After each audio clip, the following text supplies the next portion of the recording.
Good morning, everyone. So welcome to the second day of this week. So yesterday we learned about acquisition of vocabulary. So Gedin Sargela and I have discussed a few strategies in how to, you can say, strategies that can help you acquire vocabulary, right, in expanding your vocabulary. So today also we would be dealing with something that is related to vocabulary.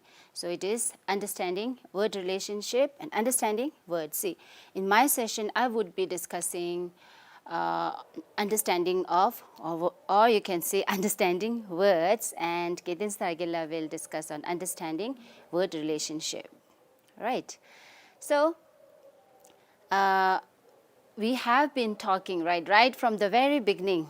This online classes began in June, right?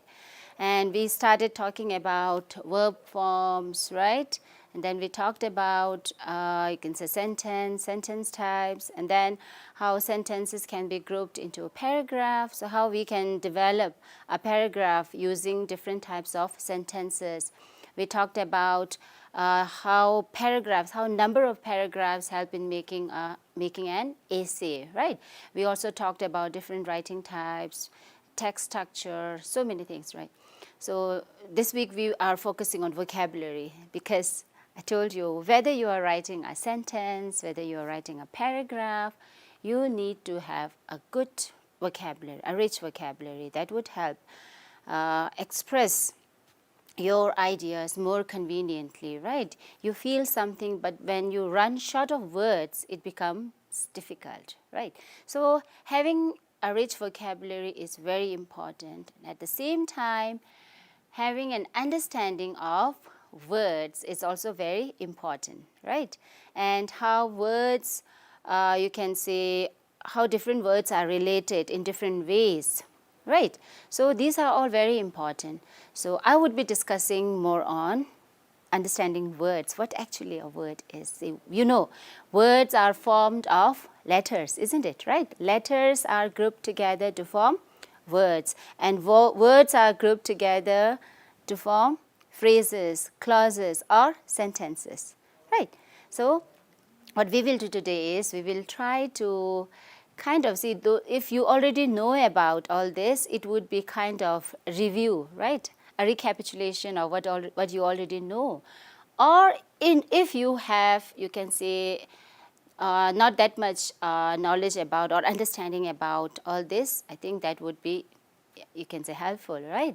So I think all the students would be benefited if you understand, if you develop an understanding about words and then word relationship, which Gedin Sargela will discuss in his next session, right? So let's look at the slide. Okay, understanding words.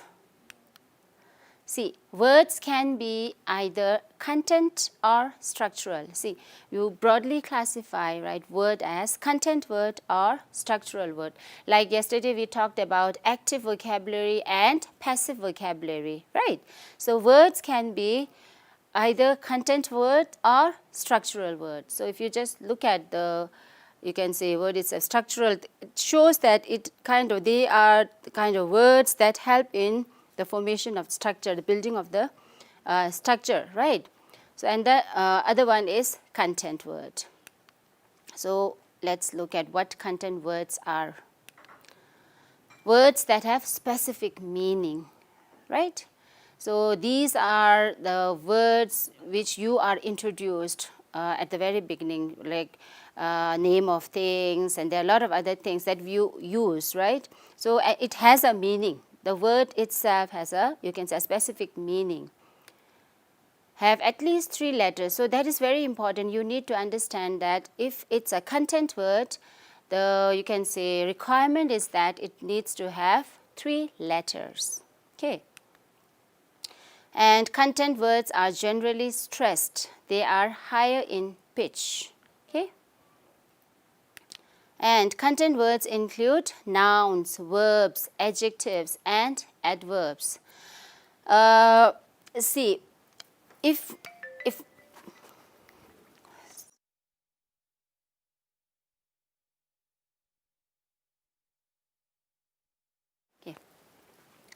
So if like we have this word, okay.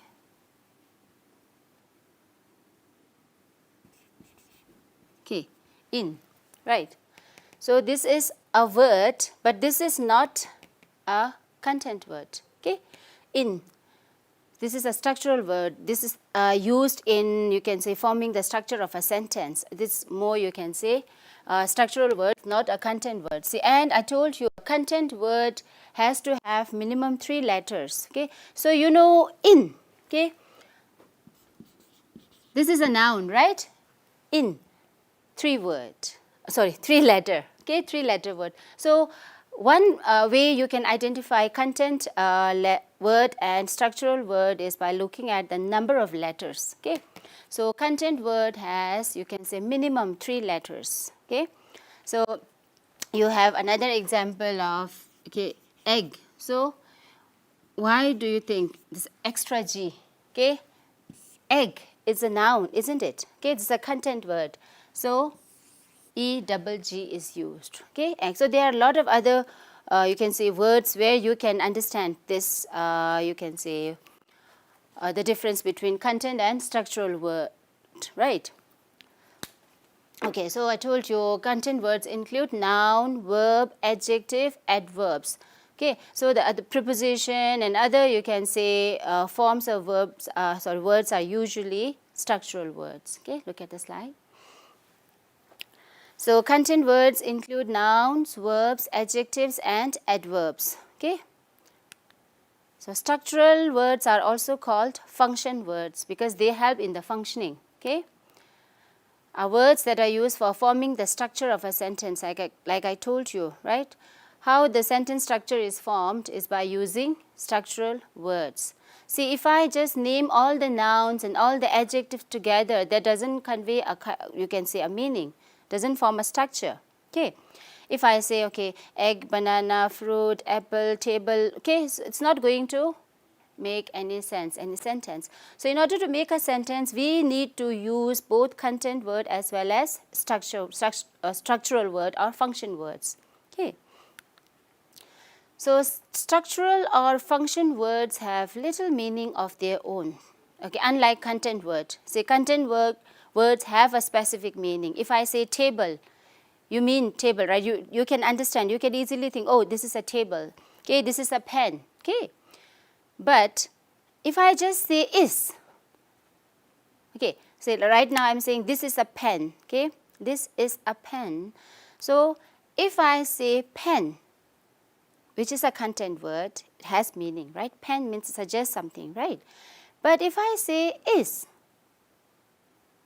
okay, it doesn't have a, you can say, meaning, right? Is, right?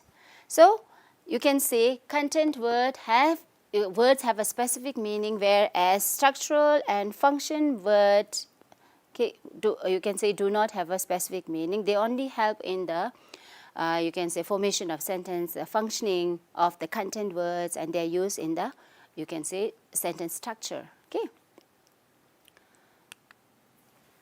are generally unstressed, lower in pitch, and sometimes reduced. Okay, like I told you, how you can in a way identify. See, if you are to read a sentence, okay, you have stressed and unstressed words.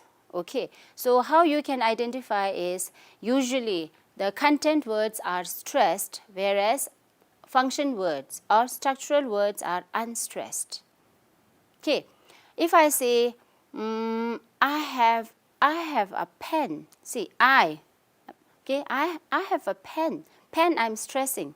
Okay, I want to go to Japan. Okay, want to go to, so Japan is stressed. Usually you will see when you read a sentence, you just try to do that. Okay, you try to practice this. When you read something, when you read a story, or when you read a paragraph, when you read a sentence, what do you find? You stress on the content words. Okay, the structural words or the function words are usually unstressed. They have a lower pitch. Okay, and sometimes they are reduced. Right. So that is one difference you need to understand. Words can be content word or function word. Content words have specific meaning, whereas function words do not have a specific meaning, or they have little meaning, right? And content words are usually stressed when you read, okay? Structural word or function word, they are unstressed or sometime may be reduced, okay? So what structural or function words do? They bind together other words to make phrases, clauses and sentences. That's why they are called structural words or function words. For example, you have pronouns, prepositions, modals and auxiliary verbs. So like you have the helping verbs. These are all examples of function words. Conjunctions, relatives and some structural adjectives and adverbs. This, that, okay, it. So you have different, you can say, and then structural adverbs. Not all adverbs are you can say function words, because some adverbs are content, okay, content words. The structural adjectives, and that means the adjectives and adverbs that help in the formation of structure of a sentence, okay. So they are, you can say, included in function words. So words can be, you can say, like I told you, content and structure word. And then we can have another way of identifying words, okay.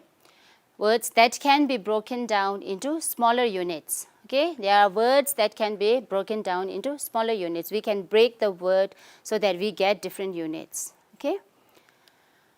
And we have words that cannot be broken down into smaller units, okay. If I say pen, I cannot break this word pen to get 2 more units, okay, smaller units. The smallest linguistic unit we call morpheme, right? So we cannot, there are some words which we cannot break down into smaller units, and there are some words which we can break down so that we get other smaller units, okay.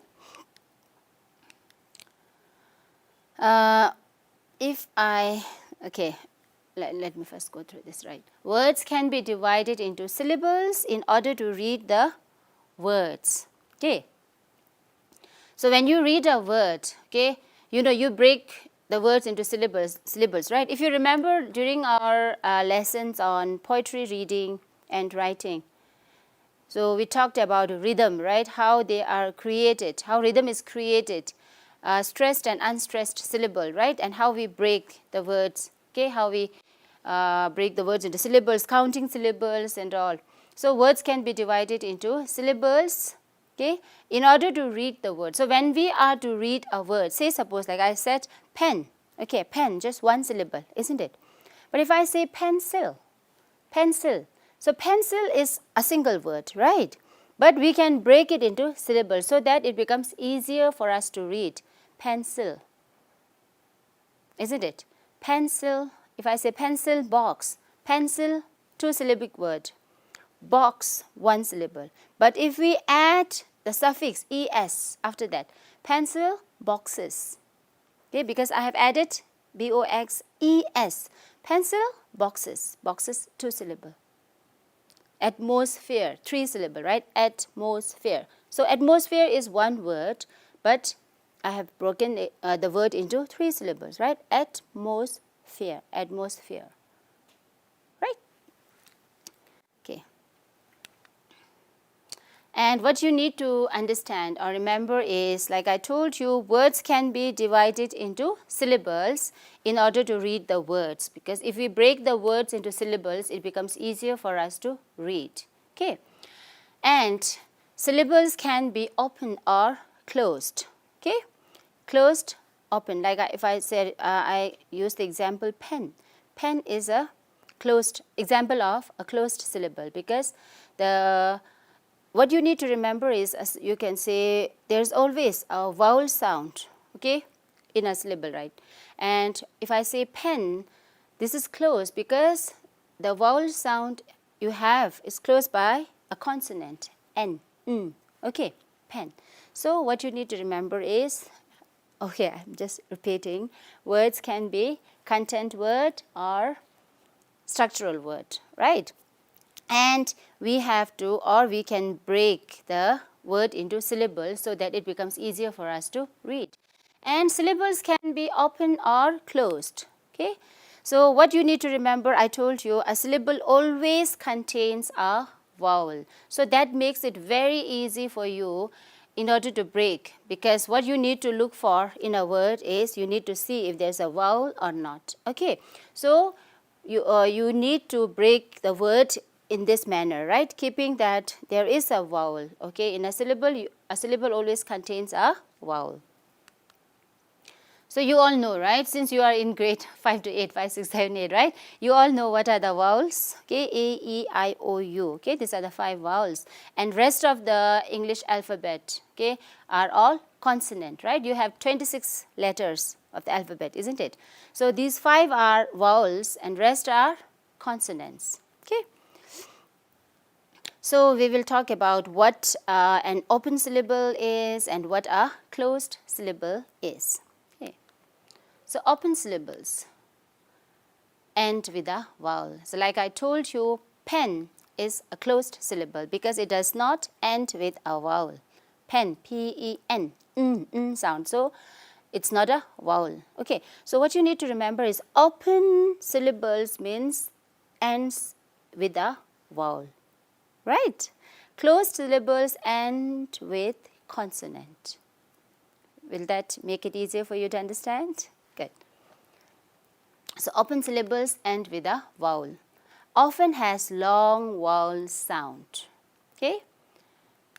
You have short vowel sound, long vowel sound. So open syllables usually have long vowel sound. Okay. For example, see I. Okay. I itself is a word, isn't it? I, right? And it's a vowel sound, and this is an example of open syllable, because the word starts as well as ends in I, right? I. And you can see this is a long vowel sound, isn't it? I. We don't say I, okay? I. We say I, isn't it? Okay?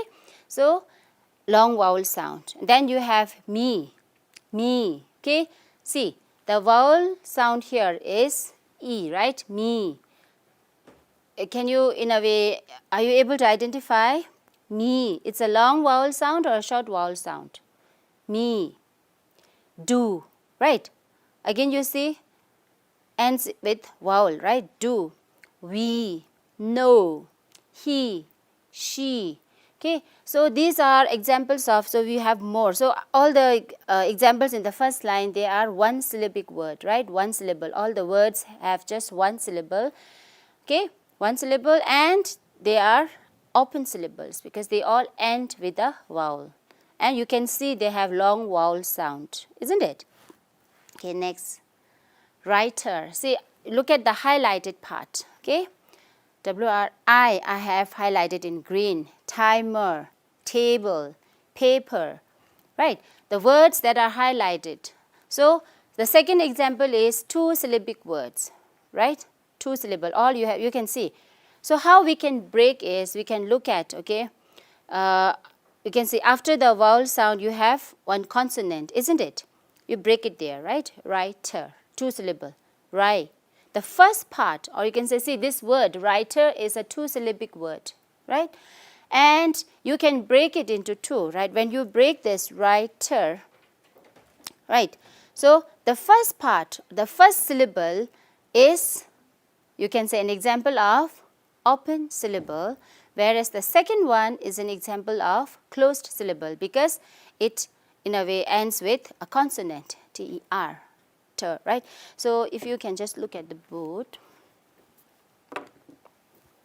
So, I have a few examples like, right, see. So, if we have to break this into two, you can say syllable, when we read this, so how do we break? Right, ter, right, right, ter. And what do you find here? This is the vowel sound here, vowel. So, this part, the first syllable is an example of open syllable. Okay, and the second one is closed. See how I told you each syllable has a vowel. So, you see, it's a vowel, there's a vowel here. Ter, okay. Writer, you have paper. paper. How do you break this? Again, see, paper. Okay, so this is an example of open syllable. Paper, paper. So here what do you find? Short vowel sound. Here long vowel sound. Paper, paper, 2-syllable word. And this one is open syllable. Pay, ends with vowel. Okay, paper, table, writer. Okay, fighter. Okay, so let's look at the slide now. Writer, timer, table, paper. Okay, so these are examples of open syllables. So I have you can say in a way kind of gathered examples of 1-syllabic word and 2-syllabic words. I think now it's clear, right? Open syllable. Okay. Okay, now let's look at closed syllables. Okay. So now that you have an idea about what an open syllable may look like, now let's look at closed syllables. I told you earlier, end with a consonant. Okay, unlike open syllables, closed syllables end with a consonant. Often has short vowel sound, unlike open syllable. Okay, they have short vowel sound. Examples: pen, I told you, yes, did, miss. See, we don't say pen. Do we say yes? Okay, pen, yes. We don't say did. Okay, did. Okay, pen, yes, did, miss. Okay, 1-syllabic word. Okay, closed syllables. Look at 2-syllabic words. Okay, pencil, pencil. So the highlighted letters are all vowels. Okay, pencil, tablet. You use tablet, right? Magnet. So these are, say, magnet, right? Magnet. You break this. Okay, 2-syllable word. Tablet, pencil. Okay, so these are all examples of closed syllables. Then see, I told you earlier, content word, structural words. Okay, and then you have you learned about how words can be broken down into syllables. Okay, and types of syllables, right? Closed syllables and open syllables, and how you can identify a closed syllable from an open syllable. Okay, and how you have to read the word depending on whether it's open syllable or closed syllable, right? And now we will look at types of words. Okay, word types. So word can be like, we have sentence. If you remember sentence types: simple sentence, compound sentence, complex sentence, compound complex sentence. If you remember, right? So words can be simple, compound, and complex. Okay.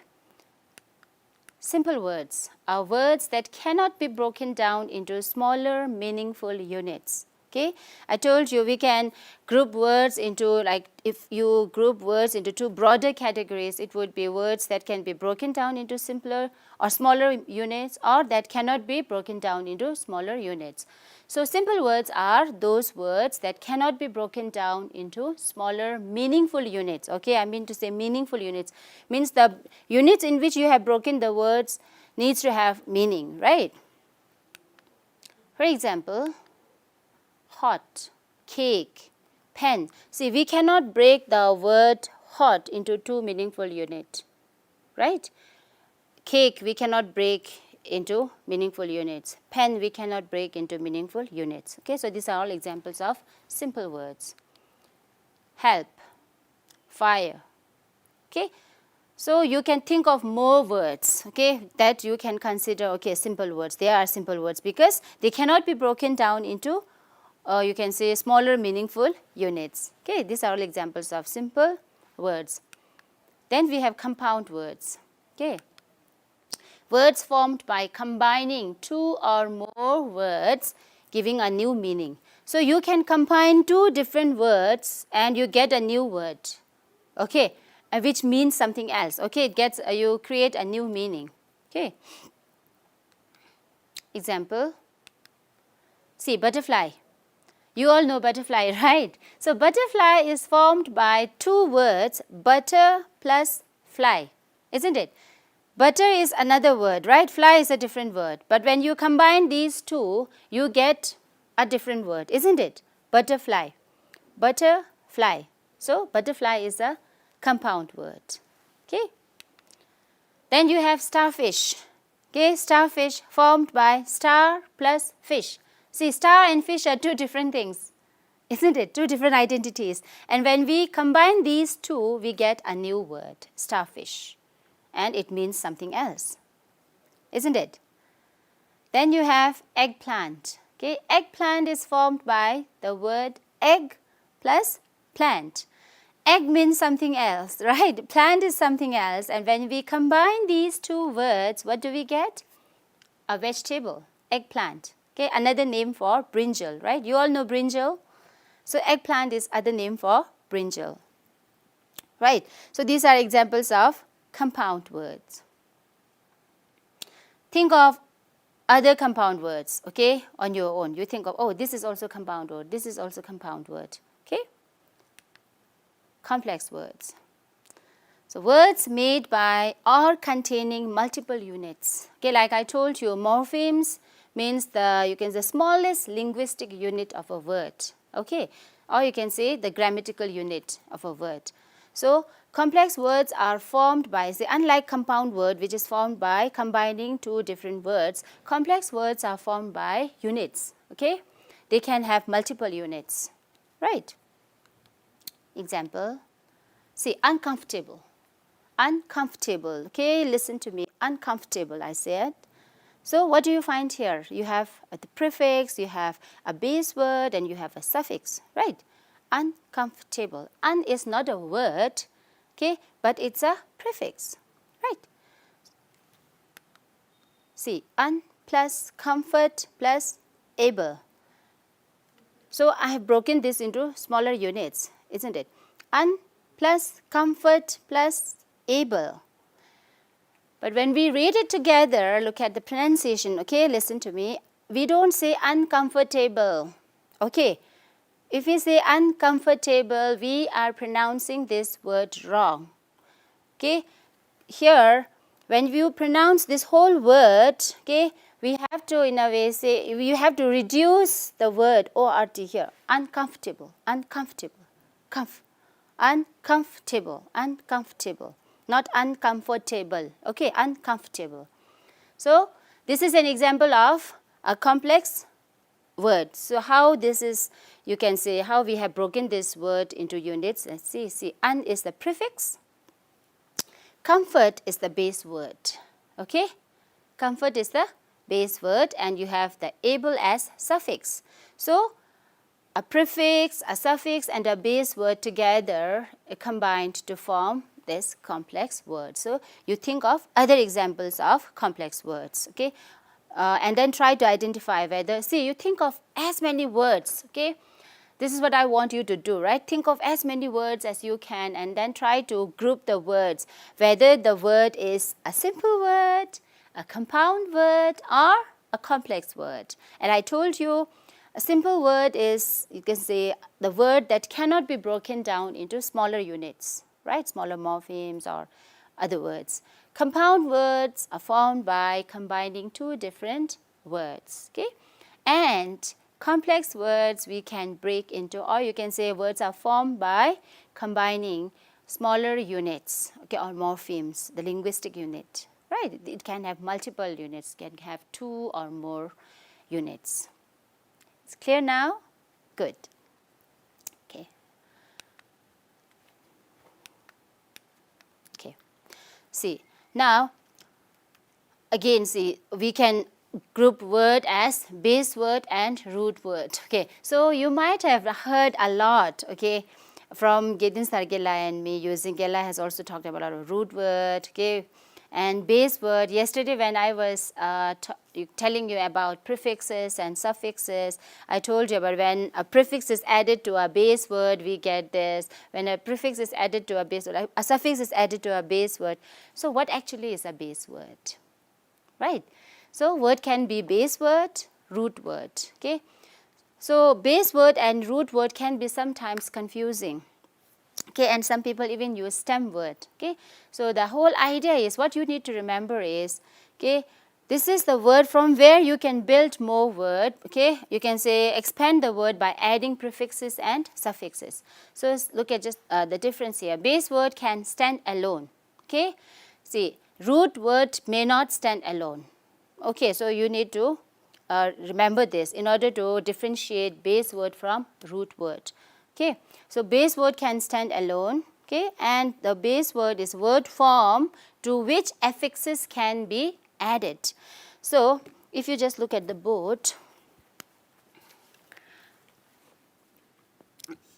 if you remember yesterday I took this example, act, right? So act is the base word, okay, because we can add suffix or prefix, okay. So if I add a suffix iv, active, okay, we can add more suffix actively like this, right? So act is a base word. Now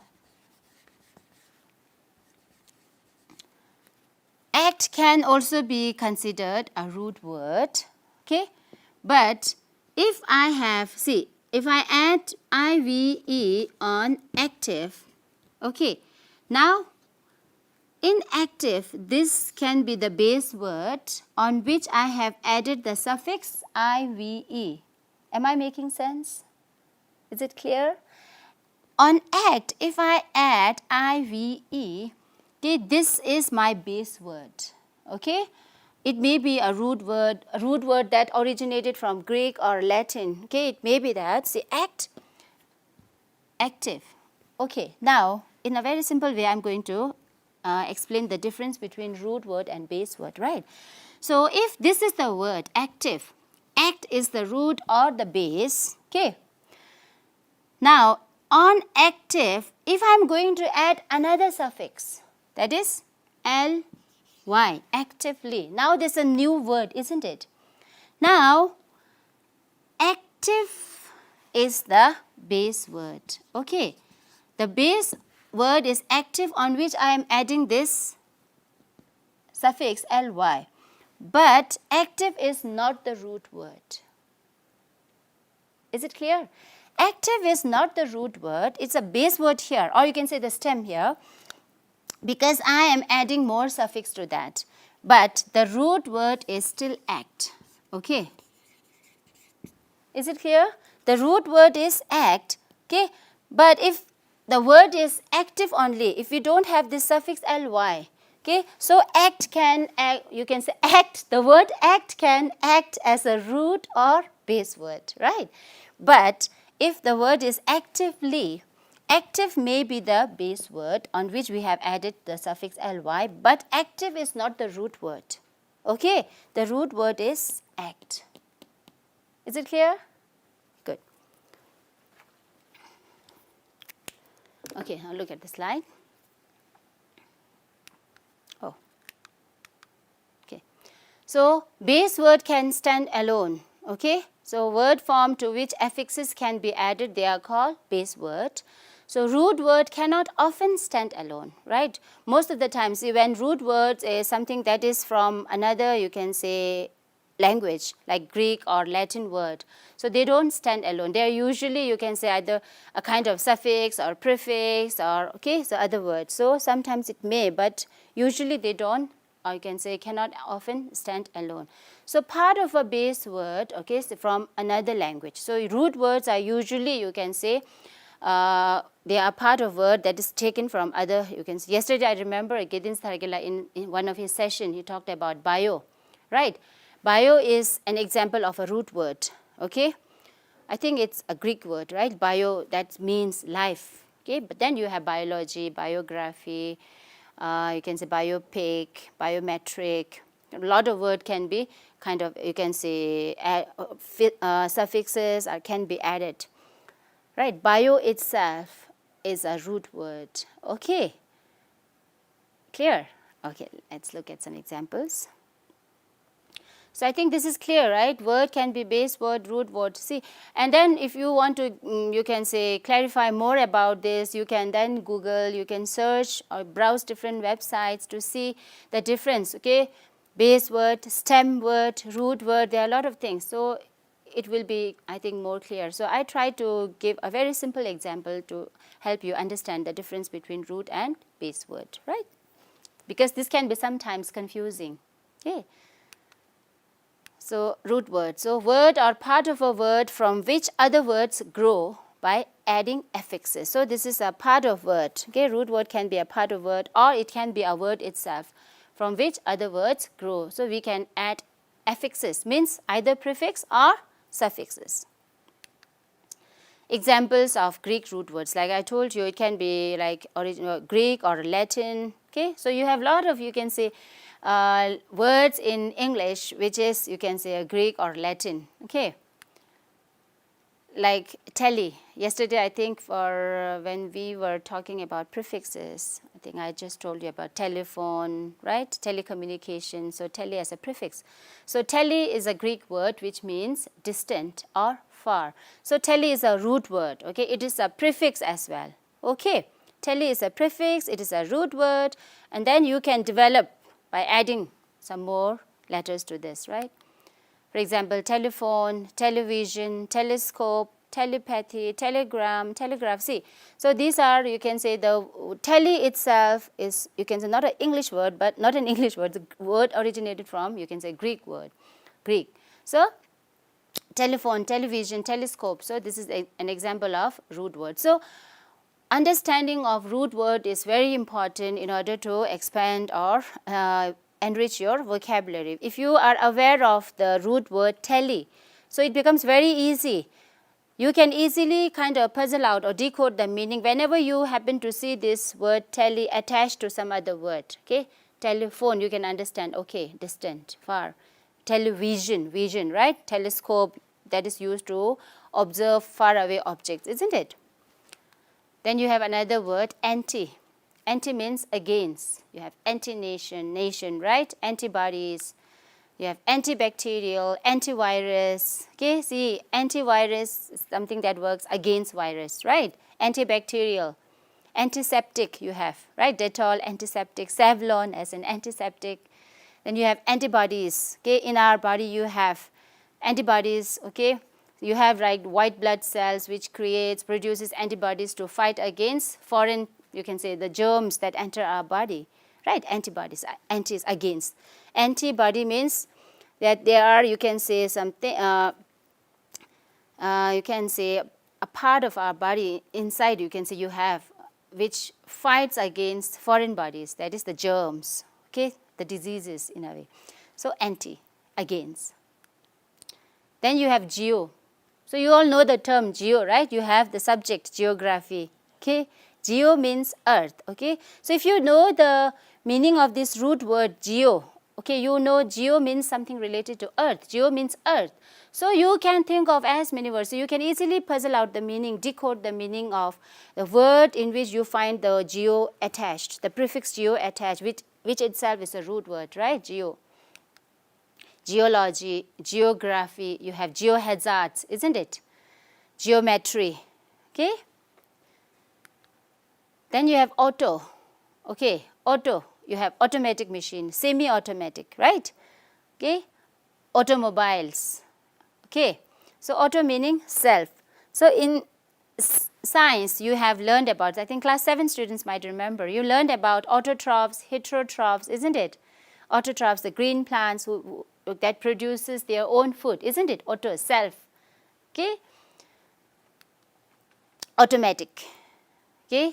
The root word is auto, and on this we have attached this matic, right? Autograph, autotroph, like I told you, autobiography, autograph, okay? Autobiography. So think of automobiles, okay? And then you have ATM, right? Automatic teller machine. So these are all, you can say, few, not all, there are still more examples of Greek root words. You can Google, you can find out, you can, okay. So I cannot be discussing all the root words, but just to get you an idea about, okay, these are examples of Greek root words, right? You search, you browse for more root words. And then we have, see, root word, I told you, a part of word from which other words grow by adding affixes. Just the repetition here. Latin root words, okay, the earlier one, the previous slide contains Latin, Greek words. So here I have, I'm going to give you examples of Latin root words. Okay, pot means carry. Yesterday I remember I talked about transport, right? Transport, export, import. You all know, right? India exports things to other country. Okay, India imports such goods from other country. Import, export. Okay, then transport, across. So if you just look here, okay, pot is the Latin word, right? Pot is the Latin word. So if we add the prefix trans on this, what do we get? Transport, right? Is the green color visible? I think I should use black color, okay? I think it's more clear, I think. Let me use the black pen. Pot is the root word, right? And from this, if we add, okay, the prefix trans here, okay, we get transport. So pot is the root word, trans is the prefix. Pot is the root, okay, root word. So pot, this is root word, right? Transport. Now we can add more suffix to this, okay? Trans.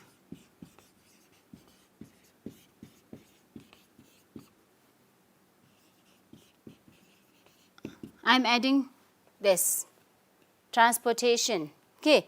So what do you notice? Transport, a kind of verb, right? Transport, at transport. Transportation, again see, root, pot is the root, this is prefix. I have added this, okay? Suffix, okay? And what do we get? A noun, transportation. Okay, so you can think of words in this way also. If you have the idea that pot means carry, okay, transport means carrying across, transport, you carry across. And depending on that, you have import and export. Okay, import, export. Okay, and transportation becomes the noun, right? So this is how you can think of like root word and then adding prefixes and suffixes, then changes the meaning or the form. Okay, get this side. Transport, and we have mit, M-I-T, mit, okay, is a root word. See, root words, I told you, they cannot often stand alone, right? Mit, though it means send, so mit is not a, you can say, stand-alone word, okay, it cannot stand alone, okay? Unlike base word can stand alone, okay? So mit, you have, which means send, transmit, permit, okay? So on the root word mit, the prefix trans is added, transmit. On the root word mit, permit, transmit, permit, okay? You can think of more words, okay? Then you have vac, okay? Meaning empty, okay? So you have vacuum, vacuum cleaner, you have vacuum. Vacuum is, you can say, if you say this room is vacuum, if this is empty without anything, not even air, okay, vacuum, not even air. Okay, we cannot say that there are not a single thing in this room, but if there's air, this room is not vacuum, okay?